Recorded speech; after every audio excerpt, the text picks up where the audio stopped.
Hi, I'm Andy Pawsey and I've been lucky enough to be the commentator here at Leuchars for the 2011 Airshow.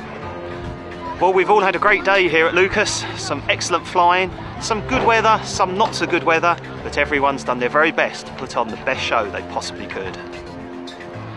As ever, Leuchars has enjoyed some great contributions from overseas, 2 F-16 displays from the Royal Netherlands Air Force and the Belgian Air Component.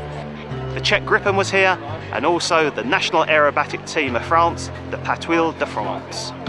Highlight for many, a stunning but also emotional display by the Red Arrows. We had minicams on board many aircraft today, including the Catalina and the Belgian F-16.